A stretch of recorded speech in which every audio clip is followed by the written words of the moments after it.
அவதார விசேஷமான தேவரீர் நூற்றுக்காதவழி எழுந்துருளினது அடியேனை கடாட்சிக்காக எழுந்துருளிச்சிரே. என்ன கடாட்சிக்கணுங்கிறதுக்காக இங்க வந்திருக்கீர் கொள்ளுங்க, இல்லைன்னா இத்தனை மைல் தூரம் நடந்து தெற்கேந்து வடக்கு கோடி வரைக்கும் வந்திருப்பீரா என்று ஸ்ரீபாஷ்யம் முதலான கிரந்தங்களையும் சிரசா வகித்து உடையவருக்கு பாஷ்யக்காரன் திருநாமம் சாத்தி உடையவருடைய அவதார ரகசியத்தை சரஸ்வதியும் வெளியிட்டாள். அப்ப இவர் பகவத் அவதாரம். பகவத் அவதாரம்னு ஒத்துக்கவேதான் பிரம்மாவனுடைய தர்மபத்னி. இவர் கடாட்சம் தனக்கு வேணும்னு ஏத்துக்கிறார். இல்லைன்னா ஒரு மனுஷனிடத்திலே அவர் கடாட்சம் தனக்கு வேணும்னு ஏத்துக்க மாட்டார். அப்ப அவதார விசேஷம்னால் நாமெல்லாம் பிறந்தோம்னு சொல்லுவா, ஜனனம்னு சொல்றோம், மரணம்னு சொல்றோம். ரொம்ப பெரியவாளா இருந்தா நம்ம சம்பிரதாயத்திலே சுவாமி அவதார திருநட்சத்திரம், சுவாமி அவதரித்தார்னு சொல்லுவோம். மற்றபடிக்கு பிறந்தாரே அதிகம். இதுக்கு மேல இன்னும் அவதாரம் வேற, இன்னும் வேற யாரான்னு சொல்லுவாளா சொல்லுங்க. நம்ம ஏதோ பிறந்ததே சரி போனா போறது. ஒரு வியாக்கியானத்துல ஒண்ணு வரும். இப்போ இவர் பிறந்த வேலை என்ன தெரியுமோ, அமிர்தமே விஷமாற வேலை. இவர் பிறந்தது, கண்ணன் பிறந்தா விஷம் அமிர்தமான வேலைன்னுவா. ஆழ்வார் அவதரித்தா விஷம் அமிர்தமான வேலைன்னுவா. ஆறாறு நம்மாட்ட 4 பேர் பிறந்தா ஓ அமிர்தம் கூட விஷமாயிடும் போல் இருக்கு. அப்படித்தான் இவர் பிறந்திருக்காருனால இது அவதாரம். அந்த அவதாரத்தை அப்படின்னு ஒத்துண்டாத்தான் அவர் கடாட்சன் தனக்கு வேணும்னு சரஸ்வதி ஏத்துக்கு போறார். ரகசியத்தையும் சரஸ்வதி வெளியிட்டாளிலே பூரத்தாழ்வானும் உடையவருடைய நியோகத்தாலே பேரருளாளன் விஷயமாக வரதராஜஸ்தவம் அருளி செய்து நிறைவேற்றின உடனே தேவப்பெருமானுடைய ஸ்தோத்திர விஷயமா வரதராஜஸ்தவம்னு 102 ஸ்லோகங்களை பாடினார். பூரத்தாழ்வான் பாடிட்டார். பூரத்தாழ்வானும் உடையவருடைய நியோகத்தாலே உடையவர் தூண்ட அதனால பாசுரங்களை பாடிட்டா ஸ்லோகத்தை பண்ணார். பஞ்சஸ்தவத்துல 1 வரதராஜஸ்தவம். ஆழ்வானும் உடையவர் சன்னதியிலே சமர்ப்பித்து, பூரத்தாழ்வான் அந்த உடையவரிடத்துலதான் சமர்ப்பிக்கிறார், தேவப்பெருமாள்கிட்ட கொண்டு போய் சமர்ப்பிக்கல. என்னதான் நீர் சொன்னீர்ங்கிறதுக்காக உம்ம திருப்திக்காக பாடினேன், அதுக்குன்னு நானே நேர பாடணும்னு இல்லை. அவர் எது செய்திருந்தாலும் உம்மால் தான் கிடைச்சதுன்னு இவரிடத்துல சமர்ப்பிக்கிறார். தேவரியருடைய நியமன பிரகாரத்தாலே வரதராஜஸ்தவத்தை தேவப்பெருமாள் திருமுன்பே விண்ணப்பம் செய்தேன். இப்ப அது யார் உடையவரோ அதை கொண்டு உம்மகிட்ட சமர்ப்பிச்சிட்டேன். தேவப்பெருமாள் இடத்துல விண்ணப்பம் பண்ணேன், அவர் எனக்கு ஒண்ணு கொடுத்தாருன்னு சந்தோஷமா சொல்லிக்கிறார். திருவுள்ள முகந்து அவர் பெருவிசிம்பருளும் பேரருளாளர் ஆகையாலே அடியேன் கேட்டபடியே அடிய மோட்சமனு பிரார்த்தித்தேன். பெருவிசிம்பருளும் பேரருளாளம், பெருவிசிம்புங்கிறது பரமவியோமம்ங்கிற வைகுந்தம், அதை கொடுக்கக்கூடிய பேரருளாள பெருமாள் காஞ்சி வரதராஜ பெருமாள். அதனால் அடியேன் கேட்டபடியே வைகுண்டேது பரேலோகே ஸ்ரீயாசார்த்தன் ஜெகத்பதி ஆஸ்தே விட்டு ரசிந்தியாத்மா பக்தை பாகவதை சக என்று சொன்னபடிக்கு வைகுந்தத்தில் பெருமான் நடுவாக எழுந்துள்ள இருக்கிறார். வலதுபுறத்தில் ஸ்ரீதேவி, இடதுபுறத்தில் பூதேவி நீலாதேவி நாச்சியார்கள், பக்தர்கள் பாகவதர்கள் கோலாகலமா எழுதிருக்கார். அப்படின்னு சொல்லப்பட்ட வைகுந்தத்தை அடியேன் பிரார்த்தித்தேன். அவரும் கொடுத்தோம்னு சொல்லிட்டார். என்ன சொல்லுகிற பரமோதத்தை பிரசாதித்தோம் என்று அருளி செய்து உமக்கு கொடுத்தோம்னு தேவப்பெருமாள் தந்து விட்டார். யார் எதை கேட்டாலும் கொடுக்கக்கூடியவர். ஸ்ரீநிதிம் நிதிம் அபாரம் அர்த்தினாம் அர்த்திதார்த்த பரிதான தீட்சிதம் சர்வபூத சுகிருதம் தயாநிதிம் தேவராஜம் அதிராஜம் ஆஷ்டய அத்தி வரதர் அத்தி வரதங்கிற அர்த்தி வரதர்னு வச்சுக்கலாம். ஒரு சேர்த்துட்டோம்னு வச்சுக்கலேன், அர்த்தித்தவர்கள் எல்லாருக்கும் அவர் கொடுத்துடுறாரோ இல்லையோ, அதனாலே சேர்த்து பார்த்துக்கலாம். நாம் வானிடவர சாகையாலே நமக்கு சுவாதந்திரம் மட்டமாயிருக்கும். பெருமாள் பூரத்தாழ்வானிடத்துல சொல்றார், கேட்டா நமக்கு சட்டு இப்படி கூடவா பெருமாள் பேசுவார்னு தோணும். ஆனா பேசுறார், நாம் வான் இளவரசாகையாலே வைகுந்தத்தில் இருக்கிற இளவரசனா பெருமாள். ராஜா இல்ல, சக்கரவர்த்தி இல்ல, இளவரசர், யுவராஜா. யுவராஜான்னு அவர் சொல்லிக்கிறதுலே பதவி குறைஞ்சு போயிடாதா, சக்தி குறையுமே, அதிகாரம் குறையுமேன்னு தோணும். ஆனா ராஜான்னு சொன்னேன்னு வச்சுங்க, வயசா எடுத்துன்னு ஒத்துக்கணும். பெருமாளுக்கு பெரிய கவலை சக்தியை பத்தி அதிகாரத்தை பத்தி இல்ல. அவருக்கு 17 வயசு தாண்டித்துன்னு சொன்னாலே ஆகாது. நிச்சயமா பக்கத்துல இருக்கிற மகாலட்சுமிக்கு ஆகவே ஆகாது. அவர் எப்போதும் 17ஆவே இருக்கணும், 18 ஆயிண்டே இருக்கணும். யுவா குமாரஹான்னு சாஸ்திரம் சொல்ல சொல்லி. அதனாலதான் அவர் ஜாகிரதையா பார்த்து, நான் ராஜா இல்லையே, நான் இளவரசன் தான். இது என்னமோ இவர் தன்னை குறைச்சுக்கிறாரேன்னு தோணும். இளமைய விட்டு கொடுக்காம சொல்றாருன்னு அர்த்தம். நான் ராஜாவாகவே விரும்பல, இளவரசனாவே இருக்கேன். அப்ப யாருக்கு பேரு ராஜான்னு கேட்கிறாரு இவர். எதி ராஜா? ராஜான்னு பேரே அவர் வச்சிருக்கார். உமக்கு இளவரசுன்னு பேர் இருக்குன்னார். ஆழ்வார் பாடினாரே, பெரியாழ்வார் சொல்லச்சே வான் இளவரசு வைகுந்த கூட்டான். வானத்துல இளவரசனா பெருமாள் இருக்கான்னு தான் பாடியிருக்கார். என்ன உங்க ஆழ்வாரே ராஜான்னு பாடல, எல்லாரும் எதிராஜா எதிராஜான்னு சொல்லிட்டீர். அப்ப மூத்த வயசானவரா அவரே இருக்கட்டும், இளவரசனா சின்ன பிள்ளையா நானே இருக்கேன். இதனால என்ன சொல்ல வருகிறீர்னால், அப்ப எங்கிட்ட கேட்காதீங்க, அங்க வாங்கிக்கோன்றார். ராஜாதான் கொடுக்கணும், இளவரசர் தரமாட்டாரானால் கையெழுத்தால ஆனப்புறம் தரையன்வாடோ இல்லையோ, அதே போல நாம் வானிளவரசாகையாலே நமக்கு சுவாதந்திரம் மட்டமா இருக்கும். எல்லாம் இன்னும் என் கைக்கு வந்து சேரல, வந்தப்புறம் பார்த்துப்போம். அது எப்பவுமே வராது. ஏன்னா சுவாதந்திரத்தை எல்லாம் உடையவர் வச்சிருக்கார். நம் முதன்மையிலே அடிமை செய்வாரில் தலைவரிலே ஒருத்தனான நம்பி ராமானுஜனை அனுமதி கொண்டு அவர் தந்தோம் என்றால் போய் வாரும் என்று அருளி செய்தார். இது நான் தரல, தந்துட்டேன், நான் சரி தந்திருக்கேன், நீ போய் அவர்கிட்ட சொல்லும். அவர் இளவரசன் தந்தார்னு சொன்னா அநேகமா ராஜா மறுக்க மாட்டார். நிறைய எடுத்திருப்பாருங்க. பெரும் பணக்காரனா அப்பா இருப்பார். பிள்ளை பிறக்கிறச்சேவே ஆங்கிலத்துல சொல்றபடி வாயிலே வெள்ளிக்கரண்டியோட பிறந்தான்வா. அந்த மாதிரி இந்த பிள்ளை பிறக்கிறச்சே வெள்ளிக்கரண்டியோட பிறந்திருக்கும். அப்பா கஷ்டப்பட்டு செலவழிப்பார். ஏன்னா அவர் பட்ட கட்டம் தெரியும், சம்பாதிக்கிறது சிரமப்பட்டு இருக்காரு இல்லையோ. நமக்கு என்ன தோணும்னா, பிள்ளை போய் சந்தோஷப்படலாமா, சம்பாதித்து செலவழிச்சா தானேன்னு தோணும். சம்பாதிச்சு செலவழிச்சா சந்தோஷமே வராது. சம்பாதிக்காத செலவழிச்சா தான் சந்தோஷம் வரும். இது எதுக்கு சொல்றேன்னா, நாம சம்பாதிக்காத வைகுந்தத்துக்கு போய் ஆனந்தமா இருக்க போறோமே. நம்ம சம்பாதிக்கவே இல்லை, உடையவர்னா சம்பாதிச்சார். அப்ப ராஜா சம்பாதித்தது சின்ன பிள்ளையா இருந்தா நமக்கு என்ன, எங்க அப்பா சொத்து சேர்த்து வச்சிருக்கா, நான் அனுபவிச்சுட்டு போறேன், இது யாரும் கேட்க முடியாது. எந்த நீதிமன்றத்துக்கு போனாலும் செல்லுபடியாது. அவர் தந்தே சேர்த்திருக்கார், நாம தனையன்னால். இதே விஷயத்த பெருமாளே சொல்லிட்டார். இது நான் கொடுத்திருக்கேன், அங்கங்க போனா நகைக்கடைக்கு போவோம், துணி கடைக்கு போவோம். அப்பா இப்படி போயிட்டு இருக்கிறச்சே, உங்க பிள்ளை குமாரர் முந்தா நாள் வந்திருந்தார், ஒரு 4 லட்சம் ரூபாய்க்கு ஏதோ கைக்கு போட்டுக்கிறதுக்காக ஒண்ணு வாங்கிட்டு போனாருவா. அப்படியா, தெரியவே தெரியாது என்னால். ஆனா உடனே ஒரு காசோலை எழுதி இந்தாரு வச்சுக்கோ அப்படின்னு கொடுத்துட்டு போடுவா. இல்லேன்னு சொன்னா பேர் யாருக்கு போகும்? பேர் அப்பாவுக்கு தான் போகும், பிள்ளைக்கு போகாது. இப்படி போய் பெற்றிருக்காரே, கடைசியில இப்ப அப்பா காசே கொடுக்க மாட்டேன்றாரு என்னால். அதை வச்சு சொல்லிட்டாரு. பெருமாள் சொல்றார், அது எப்படியும் உடையவர் தான் எல்லாம் கொடுக்கணும். ஆனா நான் கொடுத்துட்டேன்னு அவர்கிட்ட போய் கேளும். அவர் மாட்டேன்னு சொல்ல மாட்டார். சொன்னா என்ன ஆகும், அப்பாவுக்குன்னா பேர் போயிடும். அதனால எப்ப பிள்ளை சொல்லியிருக்கோ, யார் கொடுத்திருந்தாலும் அது ஒத்துனுதான் ஆனும்.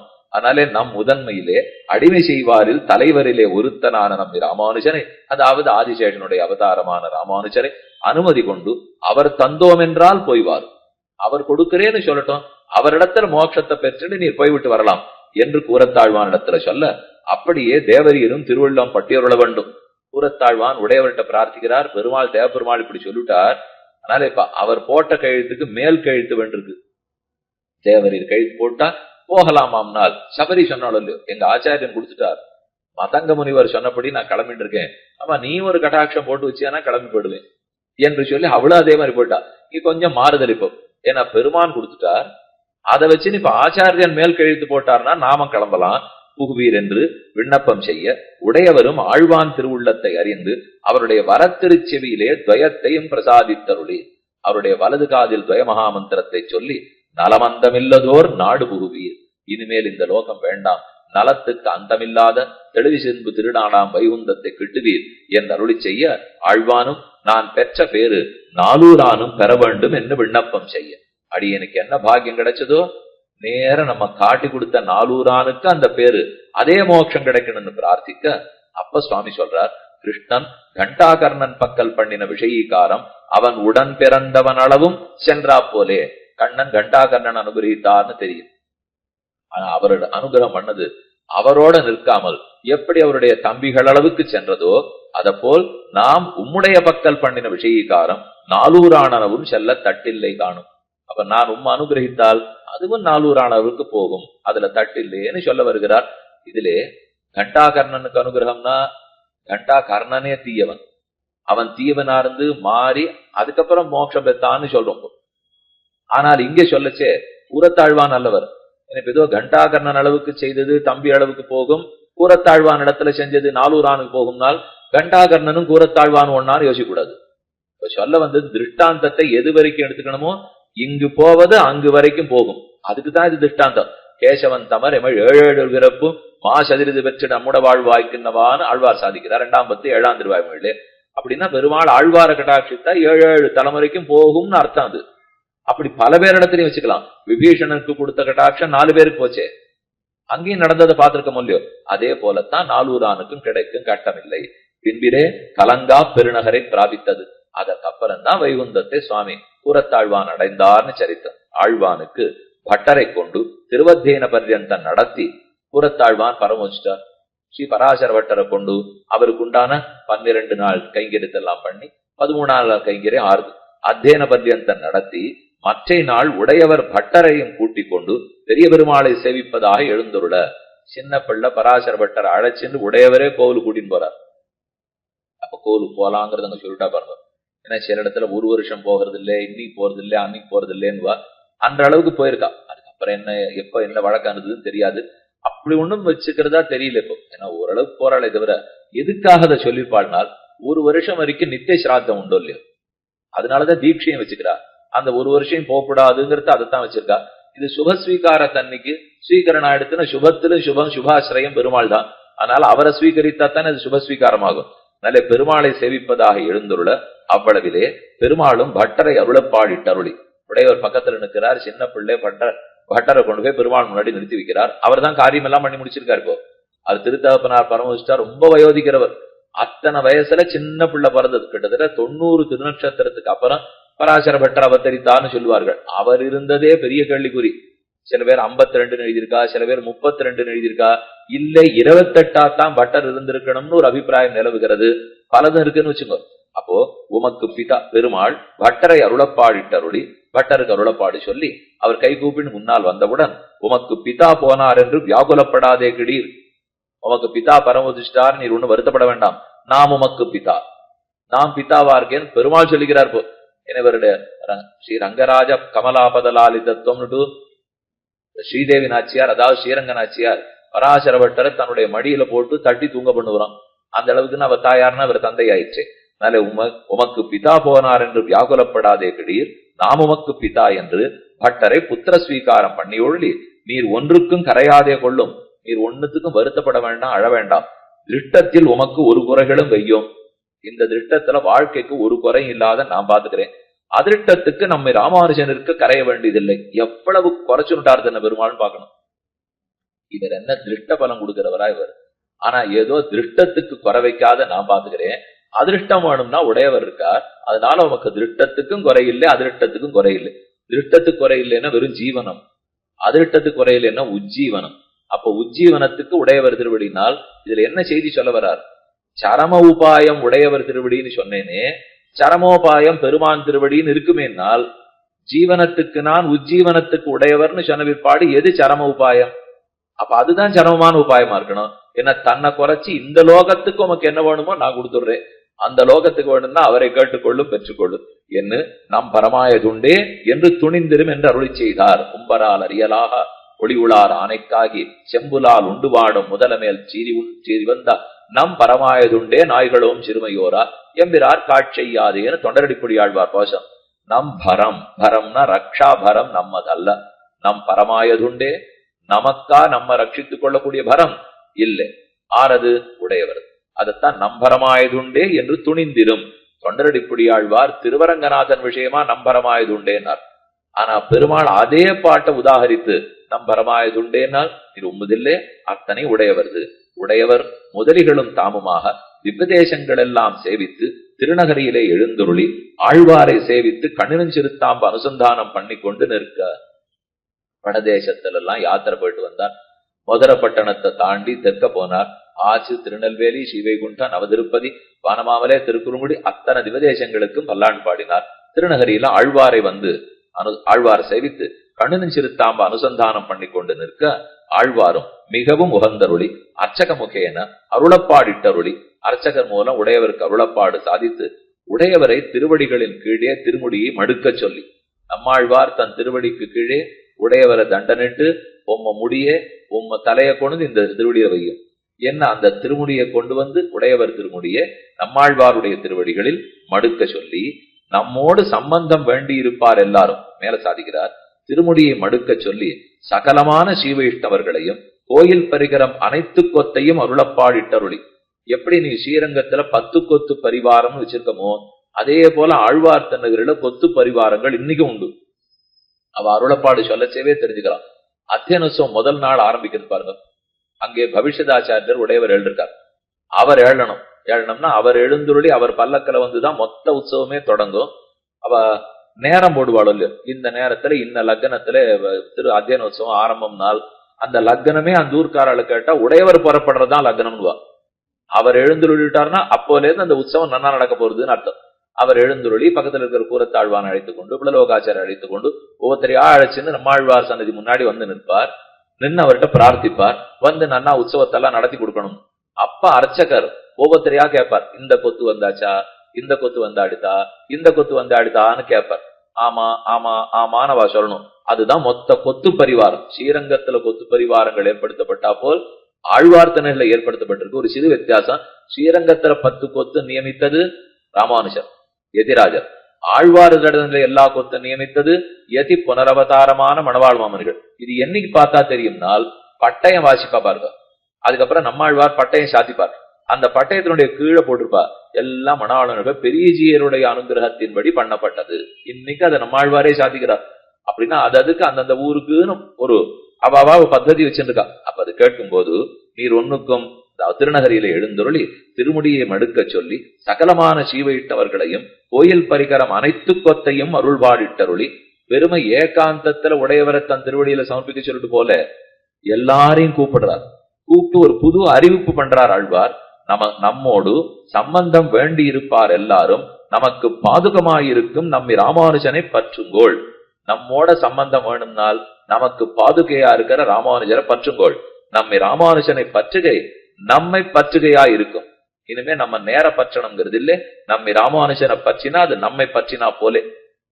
ஆக நம்பி, அதாவது நம்மை ராமானுஜனையே நீங்கள் அனைவரும் உடையவராய் பிழையுங்கோள். அர்த்தமே மாத்திருக்கா பாருங்க. நம்மை ராமானுஜரை நீங்கள் உடையவராய் பிழையுங்கோள். உடையவர்னு இத்தனை நாள் யாருக்கு பேரு? நமக்கு தான் சுவாமி. நமக்கெல்லாம் உடையவர்னா நம்மாழ்வார் நமக்கு ஒரு பேர் கொடுத்திருக்கார் உடையவர்னு. போ பெருமாள் பேர் கொடுத்திருக்கலாம், இல்ல நம்பெருமாள் தானே நமக்கு உபய விபூதிக்கு நீர் உடையவர்னு அவர் பேர் கொடுத்துட்டார். ஆனா இப்ப நம்மாழ்வார் நமக்கு பேர் கொடுக்கிறார். நீங்கள் எல்லாம் நம்ம ராமானுஜரை உடையவர் இல்லையா? ராமானுஜர் உபய விபூதி உடையவர், ராமானுஜர் பெருமான உடையவர். நாம் எல்லாரும் அவர் திருவடியை பற்றினா ராமானுஜரை உடையவர்கள். அப்ப உடையவராய் உஜ்ஜீவனத்தை அடையுங்கோள், உடையவராய் பிழையுங்கோள் என்று அருளி செய்தார். அன்று தொடங்கி ஆழ்வார் திருவடிகளுக்கு ராமானுஜம் என்று திருநாமம் ஆயிற்று. இது நம்மாழ்வாருடைய ஆணையே. இனிமே ஸ்ரீராமானுஜன். அந்த ஊர்ல எப்ப போனாலும் பாதுக வாண்டிலா, சட்டாரி வாண்டிலா, மதுகவிகள் வாண்டிலா இதெல்லாம் கேட்கறது இல்லை. ஸ்ரீராமானுஜம் வாண்டிலா, ஸ்ரீராமானுஜம் வாண்டிலான்னு தான் கேட்பா. ஏனால் நம்மாழ்வாருடைய பாதுகைகள் ஸ்ரீராமானுஜம்னு அவரே பெயர் வைத்தார். தத்து பூர்வம், இந்த சரித்திரம் நடந்த ஆணை பிறப்பிக்கப்படுவதற்கு முன்னால் சடகோப பதத்வயம் மதுரகவிகள் என்று திருநாமமாயிருக்கும். அதுக்கு முன்னாடி எல்லாம் நம்மாழ்வாருடைய திருவடிக்கு மதுரகவிகள்னு தான் பேர் இருந்தது. இப்பதான் நம்மாழ்வார் ஆணையை மாற்றிட்டார். அதிலிருந்து இந்த சம்பிரதாயத்தை உட்கொண்டாயிற்று அமுதனார் மாறன் அடிபணிந்துய்ந்தவன் என்று அருளி செய்தது. பூமன்னுமாது பொருந்திய மார்பன் புகழ்மறிந்த பாமன்னு மாறன் அடிபணிந்துய்ந்தவன் பல்கலையோர் தாம் மன்ன வந்தவி ராமானுஜன் சரணாரவிந்தன் நாம் மன்னி வாழ நெஞ்சே சொல்லுவோம் அவன் நாமங்களே என்று திருவரங்கத்த முதனார் பாடச்சே மாறன் அடிபணிந்து உய்ந்தவன் என்று பாடியிருக்கார். மாறன் சுவாமி நம்மாழ்வார், அவர் அடிபணிந்து அவருடைய திருவடிகளை பணிந்து உய்ந்தவர் ராமானுஜர்னால் அந்த ஊர்ல மட்டும்தான் ஸ்ரீராமானுஜன் நம்மாழ்வார் பாதுகைகளுக்கு பேர். என்ன அந்த சரித்திரம் பார்த்தோம். மாறன் அடிபணிந்து உய்ந்தவன் என்ன அருளி செய்தது. இன்னும் ஒரே ஒரு சரித்திரம் சொல்லி முடிச்சு விடுறேன். மதுரகவி ஆழ்வார் சர்வஜராகையாலே ஆழ்வார் திருவுள்ளக்கரித்தை அறிந்து மதுரகவி ஆழ்வார் சர்வஜர் அப்படின்னா என்ன, ரொம்ப வருஷம் அவர் எழுந்துள்ளி இருந்தார். அவருடைய சிஷ்யரு நாதமுனிகள் காலம் வரைக்கும் இருந்திருக்கா. இவரெல்லாம் யோகிகள். நம்மாழ்வாரே ஒரு யோகி, மதுரகவி ஆழ்வார் ஒரு யோகி, அவருடைய சிஷ்யரா இருந்த பராங்குசதாசர் ஒரு யோகி. இவ ஒத்தொத்தர் எவ்வளவு நாள் இருந்திருப்பா பாருங்க. நம்மாழ்வார் அவதரித்த 5121 வருஷம் ஆயிடுது. ஆனா நாதமுனிகள் 9ஆம் நூற்றாண்டுல அவதரித்தவர். அப்ப அவளுக்கு நடுவுல பாத்தீங்கன்னா 3500 3800 வருஷம் வித்தியாசம் இருக்கு. ஆனா மதுரகவி ஆழ்வாருடைய சிஷ்யரா இருந்தவர் நாதமுனிகள் ஆழ்வார் திருநகரி வரச்சே அவரை சேவிச்சு கண்ணு சிறுத்தாம்பு வாழ்ந்தார்னு சொல்றமே. அப்ப இத்தனை வருஷம் நடுவுல இருந்திருப்பாரால் யோகிகள் இருப்பாளே. திருமழிசை ஆழ்வார் 4700 வருஷம் வாழலையா? அத போல ரொம்ப நீண்ட காலத்துக்கு வறந்திருக்கணும். அப்ப ஒரு சிலர் கையில், ஒருத்தர் 2 பேர் கையில 4000 வெப்பர் வந்து அப்படியே தவழ்ந்துன்றது இருக்கு. உலகம் முழுக்க யார்கிட்டையும் இல்ல, எந்த திருமாளிகள் இல்ல, எந்த கோவில்லையும் இல்ல. அத்தனை இடத்துல மறைஞ்சு ஒரு இடத்துல இருப்பாருங்க. அப்படி இருந்தா வீணா போயிடாதானால் மறைந்து வாழ்ந்த கண்ணன் தானே விஸ்வரூபத்தையே காட்டினார். அவர் இங்கிருந்து ஓருத்தி மகனாய் பிறந்து ஓரெழுது ஒருத்தி மகனாய் ஒளித்து வளர போயிட்டார். ஆனா 11வது அத்தியாயம் வந்து இவ்வளவு பெரிய விஸ்வரூபமா இருக்காரு. என்னால் அந்த மறைஞ்சு போனாதான். இது ஒரு சுவாமி வேடிக்கையா சொன்னார். அப்படின்னு என்ன தெரியுமோ, நிறைய நீங்க மௌனமா இருந்தா தான் நீங்க பேசுறது எடுபடும். வளவளான்னு பேசிந்தீள் ஒத்துரு நீங்க பேசுறத காதலே போட்டுக்க மாட்டா. மத்த சமயம் ஒண்ணுமே பேசாதீங்க. வேற எது கேள்வி கேட்டாலும் பதிலே சொல்லாதீங்க. இது ரொம்ப சௌக்கியம் தெரியும். என்ன கேள்வி கேட்டாலும் பதில் சொல்லாம இருந்தா அவரவர்கள் வேண்டிய பதில வாங்கிட்டு போடுவா. நம்ம ஒரு பதில் சொன்னா அது ஒரு பதிலா தான் இருக்கும். பதிலே சொல்லலைன்னால் உங்களுக்கு வேண்டிய பதில் எது வேணுமோ எடுத்துக்கலாம். அப்ப பேசவே கூடாதுன்னார். பகவத் விஷயத்தை தவிர இன்னொன்னு பேச வேண்டாமே. பேசினா அது தப்பா வேற போயிடுறது. நமக்கோ பேச வரல. இது இருக்கிறத பார்த்து படிச்சுட்டோம்னா தப்பு நம்ம தலையில வராது இல்லையா? அதை ஒழுங்கா சொன்னா அத்தோட திருப்தி ஆயிடும். அதனால இங்க சொல்றார், இப்படி மதுரகவி ஆழ்வார் சர்வஜராகையாலே ஆழ்வார் திருவுள்ள கருத்தை அறிந்து, நம்மாழ்வாருக்கு ராமானுஜர் தான் தன் திருவடியா இருக்கணும்னு புரிஞ்சுது. அதை தெரிஞ்சுட்டு மேவினேன் அவன் பொன்னடி என்று சாபிப்பிராயமாக அருளி செய்தார். நம்மாழ்வாருடைய அபிப்பிராயத்தை தெரிஞ்சுட்டு அதுக்கு தகுந்தா போல சொல்லியிருக்கார் அவர். ஏன்? கணினு சிறுத்தாம்பினால் கட்டுண்ண பண்ணிய பெருமாயன் என் அப்பனில் நன்னித்தன் குரு நம்பி என்னக்கால் அன்னிக்கும் அமுதூரும் என் நாவுக்கே நாவினால் நவி சின்ப மெய்தினேன் மேவினேன் அவன் பொன்னடி மெய்மையேனால் மேவினேன் அடைந்தேன். நம்மாழ்வாருடைய பொன்னடி அடைந்தேன். அந்த பொன்னடி யாரு? நம்மாழ்வாருடைய பொன்னடி அடைந்தேன்னா நம்மாழ்வாருடைய பாதுகை. அந்த பாதுகை எதுவா இருக்கணும்னால், ஆழ்வாரே தன் பாதுகை ராமானுஜர்னு சொல்றார். ஆனா சொன்னது எப்போது? அது ராமானுஜர் காலத்தில், மதுரகவியாழ்வார் காலத்துல இல்ல. மதுரகவியாழ்வார் காலம்ங்கிறது முற்பட்ட காலம், ராமானுஜர் காலம் பிற்பட்ட காலம். ராமானுஜர் திருநகரிக்கு சேவிக்க வந்திருக்கிறச்சேதான் நம்மாழ்வார் இனிமே பாதுகைகளுக்கு ராமானுஜம்னு பேரா இருக்கட்டும்னு ஆணை பிறப்பிக்கிறார். ஆனா இப்ப மதுரகவியாழ்வார் இது நாளைக்கு நடக்க போறதுங்கிறத திருக்காலம் உணர்ந்தவர், நம்மாழ்வாருடைய திருவுள்ளமும் உணர்ந்தவர். அதனால பாடச்சே மேவினேன் அவன் பொன்னடி மென்மையே என்று ராமானுஜர் தான் அந்த பொன்னடிங்கிறதையும் சேர்த்தே அபிப்பிராயப்பட்டு சொன்னார்கிறார். என் மேவினேன் அவன் பொன்னடி என்று சாபிப்பிராயமாக அருளி செய்தார். தாமரை அடி என்னாதே பொன்னடி என்று ஏன் விசேஷனம் விட்டார்? தாமரை அடிகள்னு சொல்லிருக்கலாம். ஆனா பொன்னடின்னு சொல்றாருனால் தாமரைங்கிறது பரம போக்கியம், பொன்னடிங்கிறது பரம பாவனம். பொண்ணுன்னு சொன்னாலே புடம்போட்ட தங்கம்ங்கிற மொழியும். அப்ப சொக்க தங்கம் புடம்போட்டதுன்னு பாவனம் சுத்தமா இருக்குன்னு அர்த்தம். தாமரைனாலே அழகு, மாதுரியம், போக்கியம், செவ்வி அப்படிங்கறது அதுக்கெல்லாம் அழகு. அப்ப ஒண்ணு பாவனத்துவம், ஒண்ணு போக்கியத்துவம். எதனாலே பொன்னடின்னு சொல்றார்? பொண்ணுன்னா என்னென்ன பெருமை இருக்கு? ஒரு 7 பெருமை சொல்றார். ஒரே நிமிஷம் தான். அந்த 7 பெருமைக்கு ராமானுஜர் சொர்ணம் அப்படின்னு 7 பெருமை சொல்லிட்டார். அதனாலதான் பொன்னடின்னு சொன்னாராம். இத்தை தாமரை அடி என்னாதே பொன்னடி என்று விசேஷனம் விட்டது. பொன்னானது சகல திரவியங்களிலும் உத்கிருஷ்டமாய், சொர்ணம்ங்கிறது எல்லா திரவியத்தை விட வசந்ததா இருக்குமா? எல்லாரும் மேல் விழுந்து ஆசைப்படும்படியாய், யாரும் அது வேணும் வேணும் கொஞ்சமான இவ்வளவு தங்கம் கொடுங்க, இன்னும் கொஞ்சம் கொடுங்க. சாப்பாடு போடுறதா இருந்தா ஒரு தடவை சாப்பிட்டு முடிச்சுட்டா வாண்டான்னு. இப்போ பிரசாதம் சுவாமி கொடுப்பார், வாங்கிட்டுருவோம். திரும்ப உட்காந்து சாப்பிடுங்கன்னு சொல்லுங்க. இப்படி ஏகாதசி இருக்கட்டும், திரும்ப உட்காந்து சாப்பிடுன்னு சொன்னா மாட்டேனோட மொழி அதெல்லாம் பசி எல்லாம் சேர்ந்து போச்சு. அதே ஒரு இவ்வளவு தங்கத்தை உங்கள்கிட்ட கொடுத்துட்டு இன்னொரு தடவை நான் கொடுக்குறேன் வாண்டான்னு சொல்லுவேன். யாரா இருந்தாலும் அவருக்கு மட்டும் அவ்வளவு எனக்கு இல்லையான்ற மொழி. அதான் எல்லாரும் மேல் விழுந்து ஆசைப்படும்படியாகவும் பலப்பிரசாதகமாயும் நமக்கு எது பலமா விரும்புறோமோ அதை அது கொடுத்துடும்.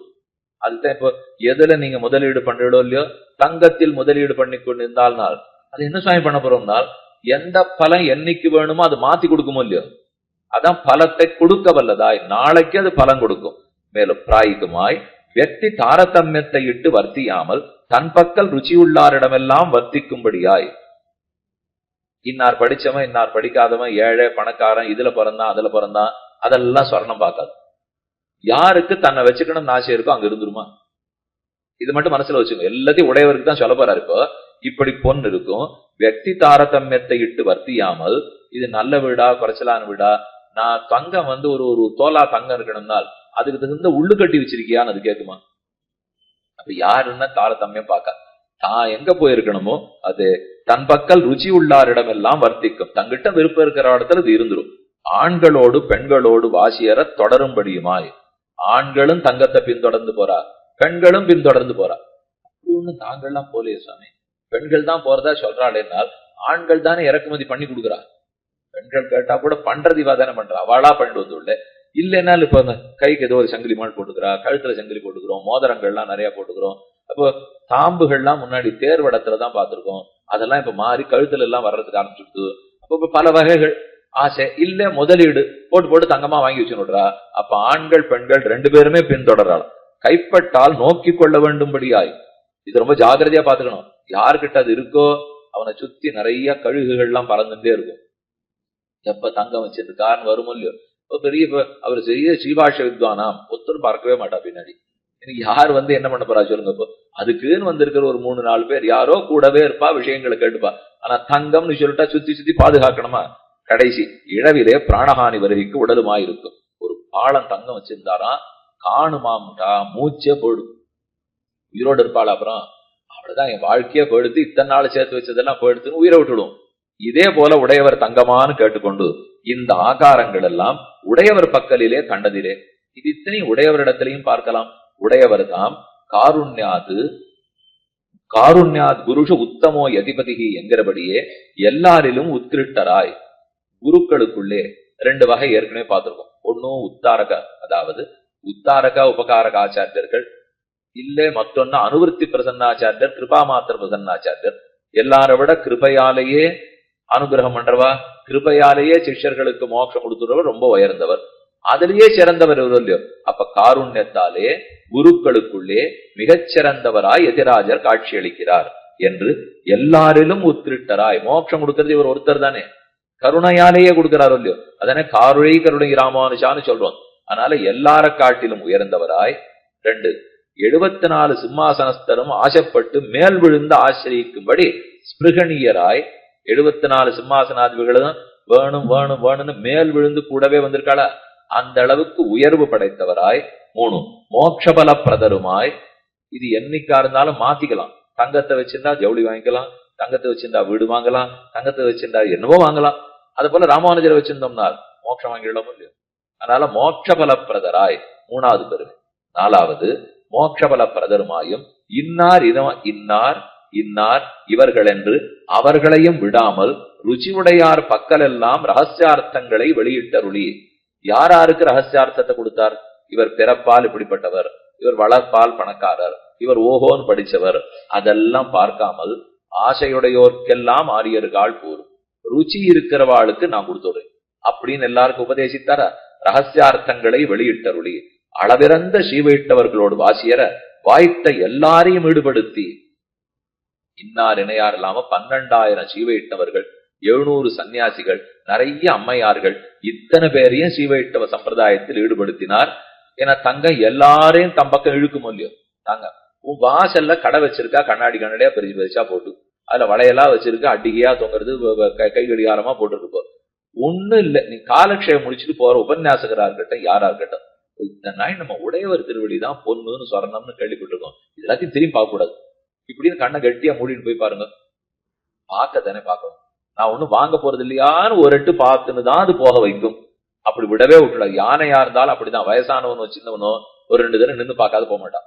அதே மாதிரி ஸ்வர்ணம்னாலே நன்னா இருக்கும், பளபளப்பா என்னமா இருப்பாரு, அது தொட்டாலே என்ன ஒரே ஒரு சின்ன குந்துமணி தங்கம்னா குந்துமணி தங்கம் தானே. அப்ப அது எல்லாரும் இழுக்கிறது இல்லையோ, அத போல உடையவரும் இழுத்தவராய் இன்னொன்னு சொல்றா, தங்கம்னால் பாதுகாக்கணும் இல்லையோ, அத போல உடையவரை பாதுகாக்கணும்னா ஒரு கிருமிகண்ட சோழனிடத்திலேருந்து பாதுகாக்கிறதுக்குள்ள போர்ம்போர்னு. அதுக்கு கூறத்தாழ்வான் முதலியாண்டா மேலக்கோட்டைக்கு 7 நாள் 12 வருஷங்கள் எழுந்துருள் இருந்தால் எல்லாமே கிருமிகண்ட நடியாக வந்த துர்தசையிலே முதலியாண்டான் தொடக்கமானாராலே பேணப்பட்டு கடைசியா தம்முடைய விசலேஷத்தில் ஸ்ரீபாதத்தில் உள்ளவர்கள் பலரும் மூச்சடங்கும்படியாயிரே எழுந்துருள் இருந்தது. ராமானுஜர் பரமதத்தை அடைந்தார் என்றவுடன் அங்க இருக்கிற எத்தனை பேர் தன்னடைய மூச்சடங்கியே விழுந்துட்டான்னா தங்கம் காணோம் என்றால் எப்படி மூச்சடங்குமோ அத போல் உடையவர் பரமத்துக்கு எழுந்துள்ளிட்டார்னு உடனே எத்தனை பேர் பிராண தியாகம் பண்ணினார்கள், தாங்களே அடங்கித்தே. ஆகவே 7 பெருமகள் தங்கத்துக்கு, அந்த 7 பெருமகளும் உடையவருக்கு உண்டு அப்படிங்கிறதோட இருக்கட்டும். யார் மூச்சடங்கினார்கள்னு கேட்டுக்கொண்டு எந்தெந்த ஊர்ல அது நடந்தது, கூட இருக்கிறவா எப்படி பண்ணிட்டா, சில பேருக்கு பிராணம் போச்சே, அப்ப அவர்களுக்கெல்லாம் ராமானுஜ பக்தி அதிகமா, பல பேரும் கூட இருக்கிறவா இருந்திருக்காளே, ஏன்னா அப்புறம் பராசரப்பட்டு இருந்திருக்கார், எல்லா ஆச்சாரியர்களும் இருந்திருக்கா, அவர்களுக்கெல்லாம் அப்ப ராமானுஜ பக்தி என்ன குறைச்சல்னு சொல்லிடுவிழா. இந்த 2 விசாரம் முக்கிய விசாரமாச்சே அப்படிங்கறதெல்லாம் சொல்ல போறார். ஸ்ரீமதே ரம்யஜாமா முனீந்திராய மகாத்மனே ஸ்ரீரங்க வாசனே பூயாது நித்யஸ்ரீ நித்தியமங்கலம்.